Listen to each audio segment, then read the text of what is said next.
Senator Fred Thompson has spent much of his life in Washington, both as a lawyer and later as a senator from the great state of Tennessee. And in 2008, following his own run for the White House, he endorsed fellow GOP candidate John McCain. But tonight, Fred Thompson is here with us in a Hannity exclusive to announce who he is supporting in 2012 for the Republican nomination. Senator, welcome back. Thank you, Sean. Good to be back with you. All right. You know, I read your statement, and most people haven't seen it. So I think it's really important that I let you lay it out, because you go into some really, really specific details why this race is so important, what is at stake here, and then who you decide to endorse. Explain. Yeah, Sean, for me, the way I view the strength of these candidates had to do with the way I view the status and the direction of our government. I think we're in deep trouble. I think that we probably are in greater trouble than most people do. Even these numbers that are coming out of Washington that look so bleak are understated. They're based on faulty projections of growth and things of that nature. We have historically low interest rates now. When those interest rates start to come up as the largest debtor in the world, we're going to be in an additional fix that we can't bail ourselves out of. I think we're at a tipping point in this country. I think there are going to be more people in the wagon soon than are pulling the wagon. Yeah, we're close. I think we're there. You know, almost half the people are the recipient of some federal government program. Almost half the people pay no federal income tax. I think this president is taking us down the road of a genuine welfare state, full-fledged, even when we have the example of Europe to teach us and guide us. And I think the American people see what's going on there, see what's going on in their own country, and that's why they're organizing in hamlets and communities and towns all across this nation. You know, some of them are called tea parties.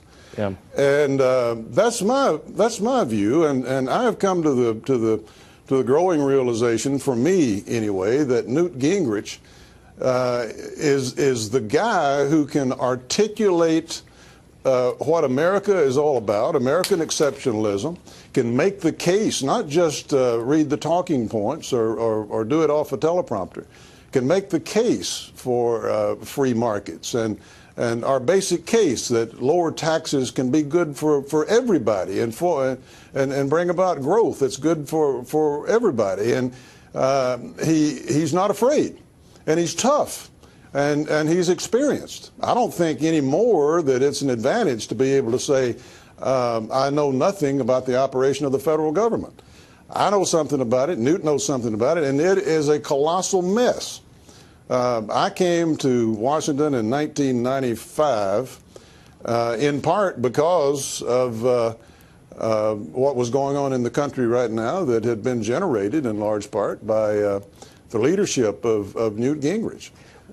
He conceived and carried out really a revolution in American politics at that time, and we were able, as he's pointed out, to balance the budget for about 4 years in a row, and pass welfare reform and begin to rebuild a depleted military and things. So these things can be done, but we can't be apologetic about it, and we can't be tentative about it. We can't look like that we're surprised, you know, if we get off our talking points.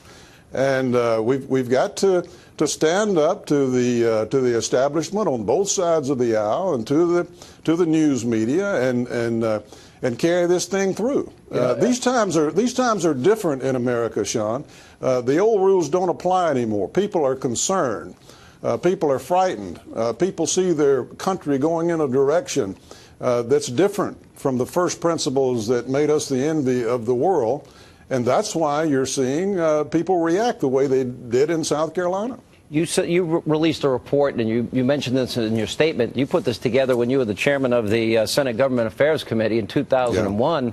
It was government on the brink. You say it's far worse now than it was then. You see the debt, you see the deficits. What do you make of, I mean, even tonight, you know, Governor Romney is coming down hard on Newt, a Washington insider, resigning into, I mean, it was one attack after another, and you know, I don't think this is the path towards inspiring people on either side when any of these guys are attacking each other. And, you know, that they spent 20 minutes on this earlier tonight in a debate. Yeah. Well, I I'm not really surprised. I guess I am surprised that Newt's doing his own, shall we say, tough and gritty work. Usually he leaves that to his surrogates and to the super PACs to put on those television ads, and they've spent millions and millions of dollars on attacks like that, while while Mitt stands up there, you know, and I think in the last debate said one of his regrets was that he had said something negative towards one of the candidates. So now he's coming out with an array of accusations that, you know, everyone can be addressed, you know, in the proper time.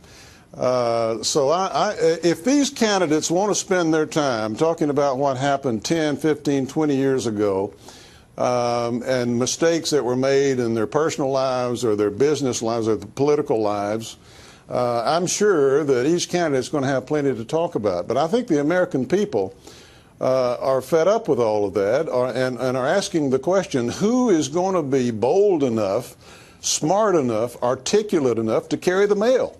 To beat Barack Obama and start the difficult task of righting this American ship.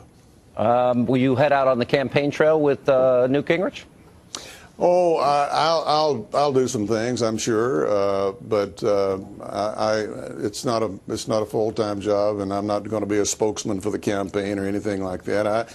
I have the same concern that every father and grandfather has, and same thing that got me involved in politics to start with, and that is, you know, try to leave the place a little better than you found it. And I've been the recipient. You know, I above all else know that you know, you can be born into modest circumstances in this country, but you're blessed in ways that kings of old could not even begin to contemplate. You know, you're born with a legacy of freedom and independence and free choice, and you know, people and the founding fathers of this country understood human nature, and they understood the wisdom of the ages and the lessons of civilizations that have come and gone.